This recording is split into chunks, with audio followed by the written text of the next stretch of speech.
হচ্ছে কিভাবে একটি আপনার গুরুত্বপূর্ণ ফাইল হিডেন করে রাখবেন, অর্থাৎ হাইড করে রাখবেন, অর্থাৎ লুকিয়ে রাখবেন। এই যে যেমন আপনি একটা গুরুত্বপূর্ণ ভিডিও অথবা গুরুত্বপূর্ণ একটা ফাইল আছে, অন্য কাউকে দেখতে দিবেন না বা অন্য কেউ দেখতে পারবে না, তাহলে কীভাবে এটা লুকিয়ে রাখবেন কোনো সফটওয়্যার ছাড়াই? তাহলে আমাকে প্রথমে যে কাজটি করতে হবে, যে ফাইলটি আমি হিডেন করে রাখবো সেই ফাইলটি আমাকে প্রথমে চুজ করতে হবে।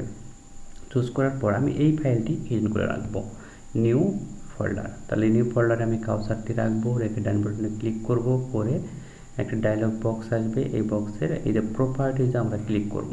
ঠিক এই প্রপার্টিজে ক্লিক করলে এই নিউ ফোল্ডার প্রপার্টিজ নামের একটা বক্স আসবে। যেহেতু এটা নিউ ফোল্ডার ছিল, সেই নিউ ফোল্ডার প্রপার্টিজ বক্স আসছে। এখন আমরা নিচের দিকে চলে যাব, যে ঠিক এই হিডেনে এক বক্সে একটি ক্লিক দিব।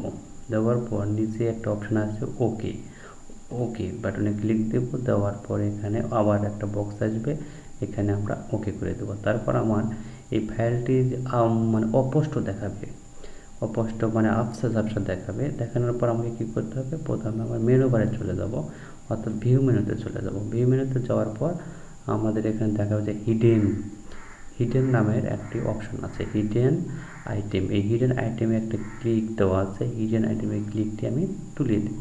তাহলে বন্ধুরা দেখুন এই ফাইলটি এখান থেকে হারিয়ে গিয়েছে। তাহলে আমি যখন আমার এই ফাইলটি হারিয়ে যাবে তখন ফাইলটা আমরা কীভাবে ফিরে নিয়ে আসবো?